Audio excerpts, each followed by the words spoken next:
तो पिछले एपिसोड में आप लोगों ने देखा कि रेंजर्स स्पेस की भी बियॉन्ड एक ऐसी रियलिटी में आकर फंस जाते हैं जहां पर मॉर्फिंग ग्रिड एग्जिस्ट ही नहीं करता है। उनके शिप के इंजन्स भी डिस्ट्रॉय हो जाते हैं और साथ ही साथ शिप की पावर भी चली जाती है। लेकिन ग्रेसी साइको डैगर का इस्तेमाल करके शिप की सारी पावर को वापस ला देती है। धीरे धीरे रेंजर्स की भी मॉर्फिंग एनर्जी खत्म होने लगती है और वो डिमोटिवेट होने लगते हैं। तब ग्रेसी उन्हें मोटिवेट करती है और फिर रेंजर्स एकदम नए जोश के साथ वापस अपने काम पर लग जाते हैं। हफ्तों कोशिश करने के बाद उन्हें घर जाने का कोई रास्ता नहीं मिलता है, लेकिन अचानक एक दिन उन्हें एक डिस्टर्ब बीकन मिलता है जिसको फॉलो करके वो एक शिप के पास पहुंचते हैं। लेकिन उस शिप में उन्हें कुछ नहीं मिलता है और इसी मौके का फायदा उठाकर एक अननोन और मिस्टीरियस रेंजर शिप में एंट्री करती है और सारी मॉर्फिंग एनर्जी को चुराकर वहां से चली जाती है। और दूसरी तरफ रेंजर्स भी कुछ एलियंस क्रिएचर के बीच फंस जाते हैं।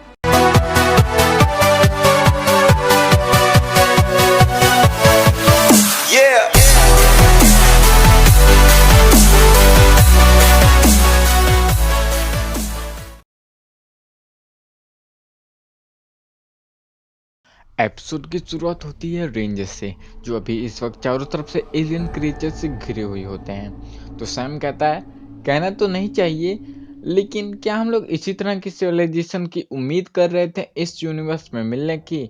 तो तानिया कहती है, मुझे लगता है कि हमें इन लोग से प्यार से बात करनी चाहिए, लेकिन अभी इस वक्त ये लोग काफी गुस्से में दिख रहे हैं। तभी उन एलियंस का लीडर कहता है, इन सभी को मार डालो और तगड़ी बॉडीज को छोड़ देना प्रेडेटर के गुलामों के लिए। उसी वक्त एंड्रोस को कैरन का कॉल आता है।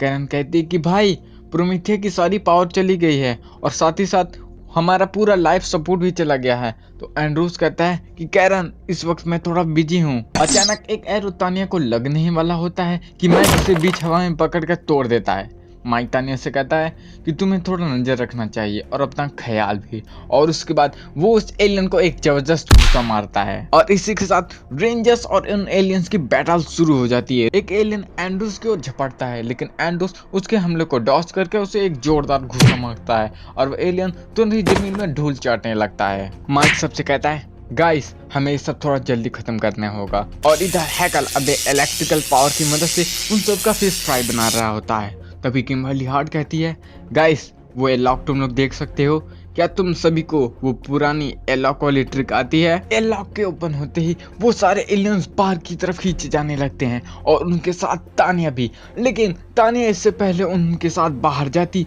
तुरंत माइक पहुंचकर उन सारे एलियंस को बाहर ढकेल देता है और उस गेट को बंद करने की कोशिश करता है। लेकिन वो भी उनके साथ बाहर ही जाने वाला होता ही है कि किम्बरली हार्ट उसे पकड़कर अंदर खींच लेती है और तुरंत सैम वहां का पावर कट कर देता है। फिर सैम कहता है, आखिर ये कैसे लोग थे इस यूनिवर्स के?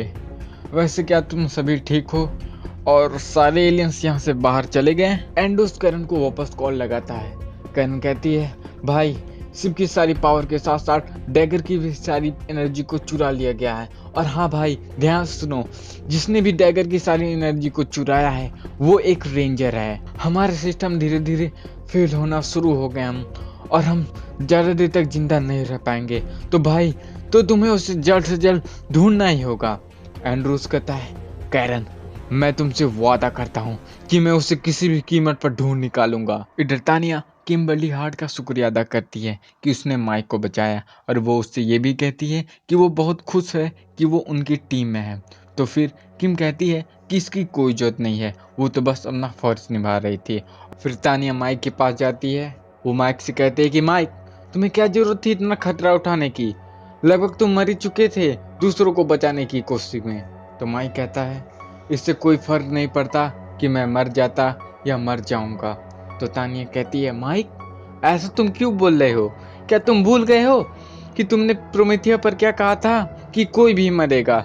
इसका मतलब कोई भी नहीं मरेगा, तुम भी नहीं। मेरा एक भाई है तानिया, मेरा एक भाई है। वो लोग जिनको हमने ड्रैगन के साथ उस दुनिया में छोड़ दिया है, अगर वो दुनिया एग्जिस्टेंस में है या नहीं भी पता नहीं, लेकिन शायद वो भी उन लोगों के साथ उस दुनिया में मर चुका है। और अब मैं यहाँ पर अकेला हूँ तानिया, मैं बस अकेला हूँ। तानिया कहती है, नहीं माइक, तुम अकेले नहीं हो, मैं तुम्हारे साथ हूँ।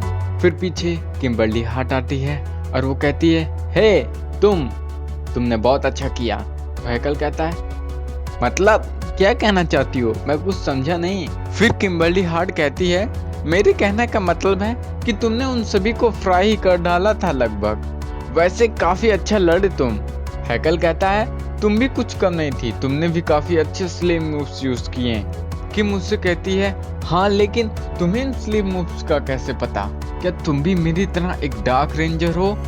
ओह, मुझे नहीं लगता कि ये सिर्फ इतनी बड़ी है कि 2 डार्क रेंजर्स को संभाल सके, जिनकी काफी मिस्टीरियस और ट्रैजिक बैक स्टोरी हैं। वैसे तुम्हारा नाम क्या है? तो हैकल कहता है, तुम मुझे हैकल बुला सकती हो, जस्ट हैकल। फिर किम कहती है कि तुम कुछ मेरी तरह हो। तो हैकल कहता है, थैंक यू, लेकिन इन केस शायद मैं तुम्हारे जैसा नहीं हूँ। मेरी दुनिया में रेंजर्स मुझे और किसी शख्स के नाम से जानते हैं, लेकिन वो शख्स अब मैं नहीं हूँ और ना ही मैं बनना चाहता हूँ। चलो बाद में बात करेंगे अब इस सब के बारे में। हमारी स्टोरी वापस से प्रोमेथिया पर आती है, जहाँ पर इस वक्त सिस्टम के फेल होने की वजह से वहाँ का सारा टेम्परेचर धीरे धीरे कम होना शुरू हो गया था और ठंड काफी बढ़ चुकी थी। पावर के ना होने की वजह से शिप भी धीरे धीरे स्पेस के सेंटर में बढ़ना शुरू हो चुकी थी। कृषि कहती है कि साइको डैगर जो हमें 1969 के मिशन के दौरान मिला था, और उसी की वजह से हम लोग शिप की पावर को वापस ला सकते हैं और उसे उसकी सही जगह पर ले जा सकते हैं। तो तुम 6 को उसे किसी भी हालत में ट्रेस करके उस रेंज से हमारा सारी एनर्जी को वापस लाना ही होगा। इधर तानिया कहती है कि पता नहीं अब मॉर्फर में कितनी एनर्जी और बची होगी। तो सैम कहता है कि हम जब पिछली बार मॉर्फ हुए थे तो हमारा टाइम आधे में डिफ्यूज हो गया था, तो इसका मतलब अब ये और छोटा होगा और पता नहीं हम कितने वक्त और मॉर्फ हो सकते हैं। ग्रेसी एंड्रूज को उस मिस्टीरियस रेंजर की सारी डिटेल देती है और वो एंड्रूज से कहती है कि एंड्रूज, वो मिस्टीरियस रेंजर मॉर्फ होते वक्त थोड़ा थोड़ा ग्लिच भी कर रही थी। शायद उसने किसी तरह मॉर्फिंग ग्रिड से कनेक्ट होने का एक्सेस ढूंढ लिया है। तो इसका मतलब ये भी है कि हम लोग अपने घर वापस जा सकते हैं उसकी पावर की मदद से। तो तुम्हें अपने स्कॉट शिप पर लौट जाना चाहिए और उसकी खोज शुरू कर देनी चाहिए। फिर हमारी कहानी उसी मिस्टीरियस और अननोन रेंजर के पास पहुंचती है, जो अभी इस वक्त एक स्पेस बार में जा रही होती है और उसी बार में बहुत सारे एलियंस होते हैं जो किसी प्रेटोर नाम के शख्स के बारे में बात कर रहे होते हैं। वो एलियंस कहते हैं कि प्रेटोर ने बताया है कि ये दुनिया धीरे धीरे खत्म हो रही है और अगर हम उसका साथ दें तो वो हम सभी को बचाएगा। उसने ये भी बताया है कि ऐसे हजारों और दुनियाएं हैं जिन पर हम कब्जा कर सकते हैं। तो मुझे लगता है कि हमें उस प्रेटोर का साथ जरूर देना चाहिए। उसी बार के पीछे वाली साइड में वो अननोन और मिस्टीरियस रेंजर बैठी हुई होती है। उसके पीछे वाली लेडी कहती है, एल्ड्रीन, मुझे तुम्हें कितनी बार समझाना पड़ेगा कि जब भी तुम इस पार में आओ तो इस हेलमेट को उतार दिया करो। क्या तुम्हें लगता है कि यहाँ पर भी कोई खतरा होगा? तो एल्ड्रीन उसे जवाब देती है कि वो ये नहीं सोच रही है कि यहाँ पर कोई खतरा होगा, बल्कि वो ये सोच रही है कि उसके यहाँ पर होने की वजह से कोई खतरा हो सकता है। इसी वजह से वो इस हेलमेट को पहने हुई है और अपनी और उसकी जिंदगी को खतरे में नहीं डालना चाहती। फिर वो लेडी एल्ड्रीन की बैंडेज करती है और उसी वक्त एल्ड्रीन उसको कहती है कि रेडास को तो ये नहीं मालूम कि सोलरक्स आखिर है क्या चीज़, लेकिन वो इतना जरूर जानते हैं कि प्रेटोर को ये चाहिए। और जब वो उस अनजान शिप पर गई थी तो वहाँ पर जो वॉरियर्स थे वो बिल्कुल उसकी तरह दिख रहे थे। वो उससे कहती है कि आखिर ये काम वो कितने लंबे वक्त से कर रही है। तो एल्ड्रीन कहती है कि मैं तुम्हें ये नहीं बता सकती रिमी, क्योंकि इससे तुम्हारी जान खतरे में आ जाएगी। तो रिमी कहती है, तो इसका मतलब तुम अपनी सारी जिंदगी ऐसे ही लोगों को मारती रहोगी और भागती रहोगी और तुम्हें हमेशा मेरे सामने ये सूट पहनकर आना होगा। और इस बात को सुन के एल्ड्रीन अपना सूट उतार देती है, लेकिन उस सूट को उतारते ही वहां पर रेंजर्स आ पहुंचते हैं। रेंजर्स कहते हैं, यही है वो जिसने हमारी शिप की सारी एनर्जी को चुराया है और अब हम इससे अपनी सारी एनर्जी वापस लेकर रहेंगे। फिर क्या, एल्ड्रीन भी मॉर्फ होती है और रिमी को पीछे हटने के लिए कहती है और उसको मॉर्फ होता देख रेंजर्स भी अपने मॉर्फर निकालते हैं और तुरंत ही मॉर्फ हो जाते हैं। एल्ड्रीन ये सब देखकर कहती है, क्या इनके पास अभी भी वॉर्टेक्स एनर्जी है? फिर अचानक एल्ड्रिन को बहुत सारी वॉर्टेक्स एनर्जी महसूस होती है और वो ऊपर की तरफ देखती है। उसे देखकर पीछे से रिमी कहती है, ओ माय गॉड, वो लोग आ गए। और फिर हम देखते हैं कि ऊपर एक स्पेसशिप रहता है जिसमें से क्रिम्सन रेडर्स बाहर आ रहे होते हैं। चोर, स्लैक्स वापस कर दो। ये हमारी मास्टर लॉर्ड प्रेटॉर का है। हम वॉर्टेक्स एनर्जी को इस स्पेस में कहीं भी ढूंढ सकते हैं और उसे महसूस कर सकते हैं।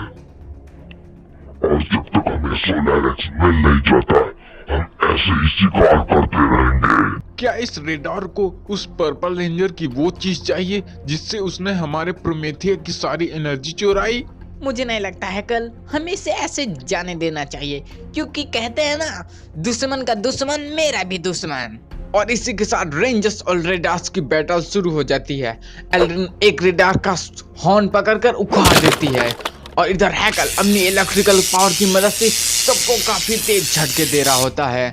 किम्बर्ली हार्ट भी काफी हाई जंप करके एक रेडार का सर फोड़ देती है और एंड्रूस अपने एक पर से रेडार्स को हवा में उड़ा देता है। रिमी भी अपनी पैन लेकर उन रेडार्स से बैटल करने लगती है और देखते देखते सारे रेडार डर कर वहां से भाग जाते हैं। उनका बॉस छुप जाता है और रेंजर्स के शिप के पास पहुंचकर अपने मुंह से कोई चीज निकालकर उनके शिप पर चिपका देता है ताकि वो बाद में रेंजर्स को ट्रैक कर सके। और फिर ऐसा करने के बाद वो वहां से टेलीपोर्ट हो जाता है।